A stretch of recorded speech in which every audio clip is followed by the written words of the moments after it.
Good evening, everybody. This is your old Uncle Hunter. I had to stretch it out a little bit there. That's what she said. But seriously, I had to stretch out that introduction. I'm here with Scott. Scott, how are you? How was your pee? Whoa, too much information, Hunter. That You're was right. good. You're Refreshing. you're right. I apologize. We never say anything inappropriate on here. You're right. That was rude of me.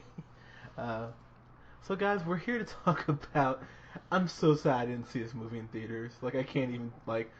So all right. So just to kind of give a little backstory here, so I went to go see Penguins of Madagascar, like, I can't even remember, like 4 or 5 months ago. I went and saw that in theaters, right? And I still remember the look that the lady gave me at the ticket counter. She was like, "Why the fuck are you seeing Penguins of Madagascar like at 2 in the afternoon on a Sunday?" And I was like, "Look, I'm a critic." And she was like, I remember she said, "Uh huh," and I was like, well, fuck you. It's like, I don't owe you a fucking explanation. I'm seeing. Yeah, who is she? Yeah, I was like, shut up. Uh, but I really wish I was seeing this in theaters because what we're talking about here is the SpongeBob Squarepants movie. And this movie is insane in the best way possible. And, you know, were you a big SpongeBob fan, Scott? You know, I've always been a fan. It just was one of those shows that I never got around to watching a ton, but I never had. I've seen many episodes, but not like a diehard SpongeBob fan. But I always enjoyed them. You're breaking my heart right now. I will say I've been a big SpongeBob fan since the beginning, just because it seemed like one of those shows that you have to be either dumb, on acid, really high, or just Or a child. yeah. And I guess you could say I have the intelligence of a child at points with some of the stuff I watch because I would watch that show and I would laugh my ass off. I thought that show was so goddamn funny. And so the first SpongeBob movie I remember we saw, that I saw this with my family and my sisters. I remember, and I passed out. Like I was so freaking bored watching that movie. I was like, oh god, this is just dragging and so dumb. But you know what? To the movie's credit, you know what? You know what, Scott? You go ahead. What was the plot synopsis? What did you get from this? I'd like to get your thoughts. What did I get from this? Yeah. So what would you say the movie's about? The movie is about the secret formula of Krabby Patty formula, as they all really are. Yeah. That's pretty much the central theme. That's pretty much the entire thing, and it's a lot of the back and forth. They sponge out of water, if you will, and Nice. they kind of go into a three-dimensional world for a bit. Hijinks ensue. It's just pretty much it's. I feel like watching it. If you've ever seen a SpongeBob episode, it's pretty much this, and like a longer, more thought out SpongeBob, SquarePants episode. But so I mean, if you want to go into the details, you can about the plot, I guess. But it's pretty much basically about them going after this Krabby Patty secret recipe, getting it back. Yeah. So basically, like it's very much the template of Looney Tunes, where Wile E. Coyote is always trying to catch a Roadrunner, except in this case, Plankton is just always trying to get the secret formula for Mr. Krabs. And one thing I appreciate about Mr. Krabs is that he is just a dick to Plankton. Like whenever Plankton just can't get the formula, Plankton just rubs it in. Like not a Yeah. gracious winner at all. And I There's found a scene that illustrates that perfectly in the beginning where he's just like berating him Plankton while he's just like bawling, and it's the best. see, and I thought that was funny as hell. I couldn't stop laughing. I was like, oh, Mr. Krabs, you're great. But basically, through through a process that's kind of explained but isn't explained fully, the Krabby Patty, good grief, formula just disappears out of thin air. And what I really appreciate is that Mr. Krabs is like, oh my god, this is the end of civilization, and Squidward is like, that you're insane. Why would civilization fall apart? And it turns into fucking Mad Max Beyond Thunderdome like a second later, and I could not stop laughing. I'm like, this movie is brilliant. I don't care what anyone says, but from there, it is about them finding the secret formula. Plankton kind of trying to prove that he's innocent, and Antonio Banderas playing a pirate, which I thought was just the funniest goddamn thing. This movie, the best way I can describe this movie, it is erratic as shit. If you sit down with pen and paper, you're just like, none of this makes sense at all. There's no reason why any of this would happen, and yet I would be lying if I said I wasn't sitting there the whole time just laughing to a point where I didn't know I could laugh that hard for something this crazy. It's insane. It is controlled chaos in the best way, but this movie's great. I really don't care what anyone says. Like, I thought this movie was so goddamn funny. I'm sitting there watching it, and I'm like, this movie shouldn't work, because I remember the first SpongeBob, and it's not a good movie. And oh, by the way, the name of Antonio Banderas' character is a Burger Beard, by the way. but it's controlled chaos. That's the best way I can describe it. Part of the plot too is, well, I guess this might be a bit of a spoiler, but whatever. It's SpongeBob. Pretty much it's pretty existential the way that they like find out that basically they're being written in a book, and the pirate is Antonio. Can I just say something about Antonio Banderas? Go ahead. The only parts that I like him in are like really weird like kids movies, like Really? Spy Kids. I loved him in Spy Kids, the first one. Yeah.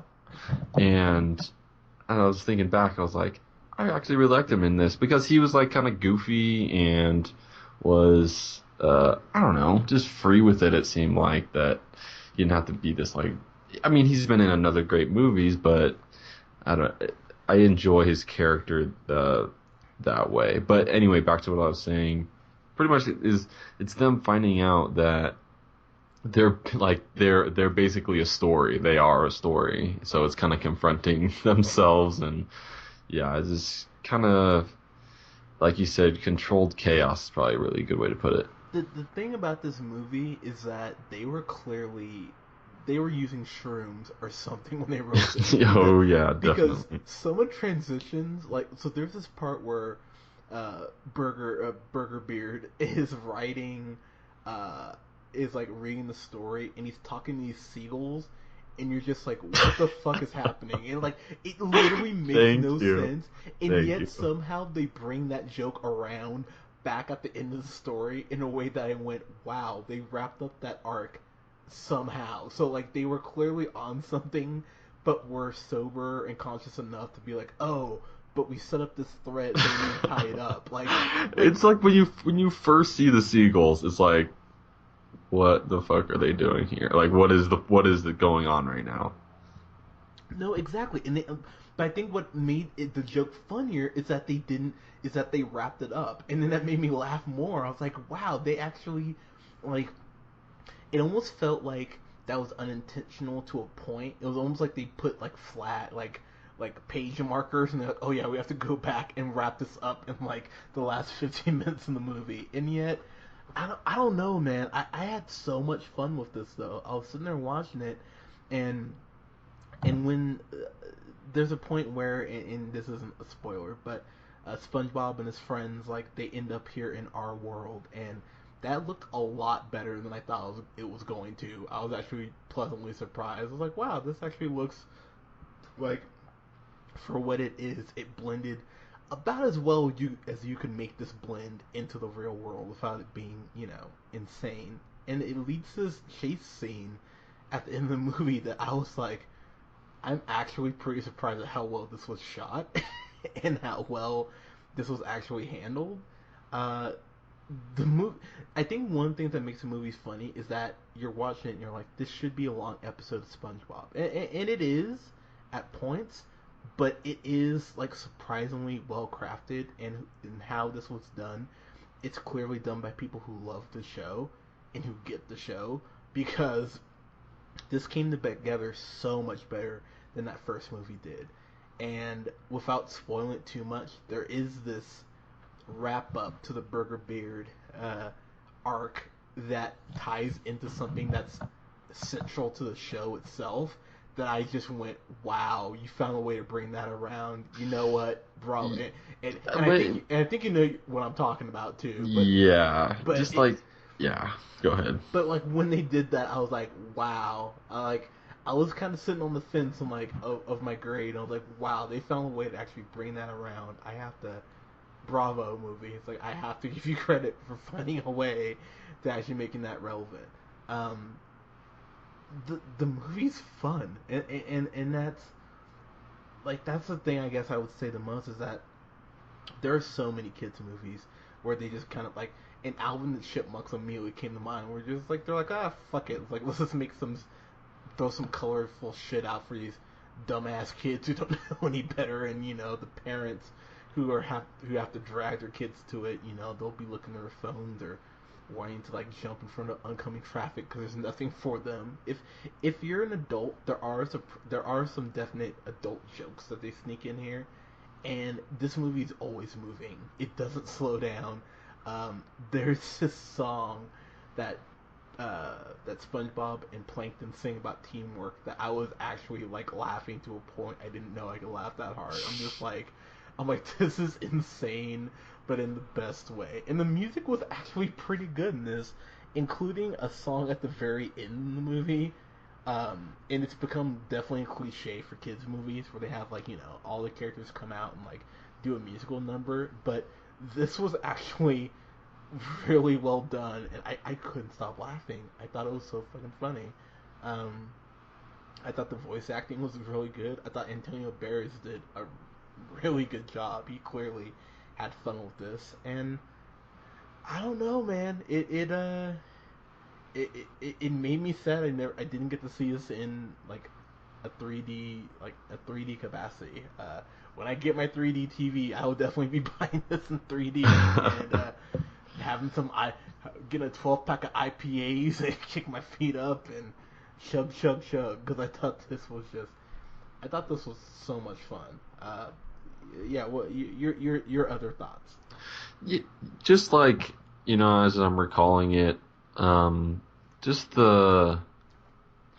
there's so much packed into it. Like there's the puns are just continuous and flowing like the whole time, and they just like bounce one after the next right after on top of the other one, and because it's so quick, it's like they throw in that sexual innuendo for the adults, and it just keeps on moving, and it's just like such a free flowing, and on your point with Alvin and the Chipmunks, like you feel like in that writer's room of Alvin and the Chipmunks, must have been these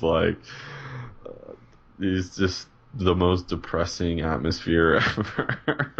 No, Or exactly. something of writers in it feel like with this, they really took their time to, think out some jokes to put in this. And it's not just stuffed with just a bunch of dumb stuff. It just all feels well thought out, and it shows definitely. It doesn't feel like, it has the same format basically of an episode, but it plays out like a movie, and I think they're rewarded for probably hard work that went into making this movie, because especially the last one, they had to come out with a little more effort. So I definitely agree with that. Yeah, if we just get into our ratings here, so I'm gonna tell you right now, this movie was at a B+ for me for a while. I was just like, come on, movie, come on, just let me give you an A-. Come on.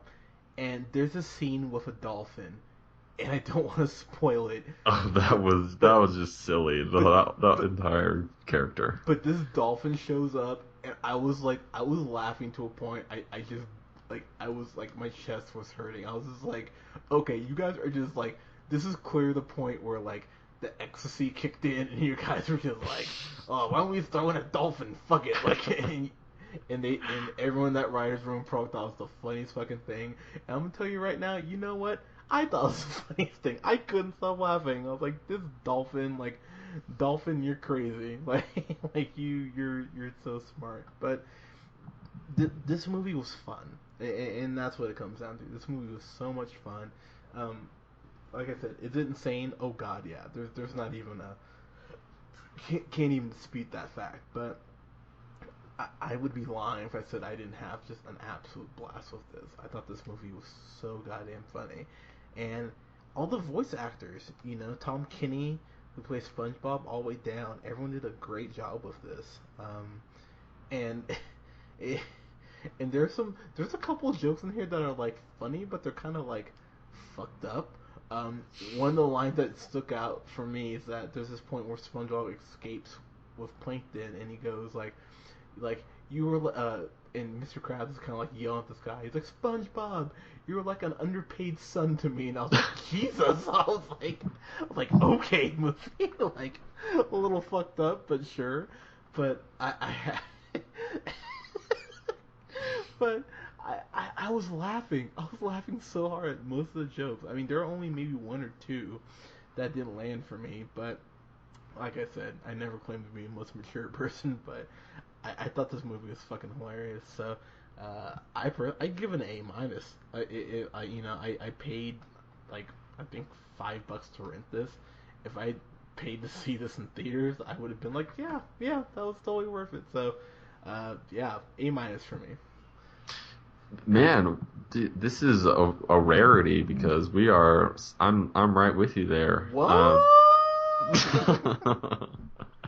Like it does almost feel a little Tim and Eric Awesome Show-ish in certain spots, like you're watching like a late night Adult Swim, and it like there's the dolphin character that is involved throughout the experience. Just like takes it to another weird level that I think only certain people will enjoy.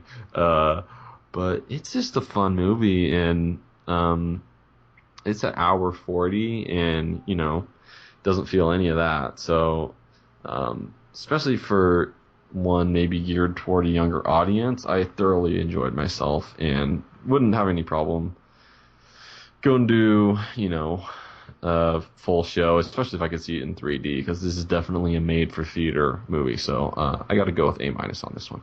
Wow, I cannot remember the last time we agreed on a grade. That is. I don't remember either. That it's been a while. I think maybe Guardians. Like it's been a minute. Well, we just did Selma. We agreed on Selma. That's right. Okay, fair enough. Yeah, so that's. Yeah, you did agree on Selma. Proud of you for that. But I know it's been a day, and we're like, oh, what else did we agreed on? But guys, did you see SpongeBob? I mean, let us know. If you didn't, just go fuck yourself.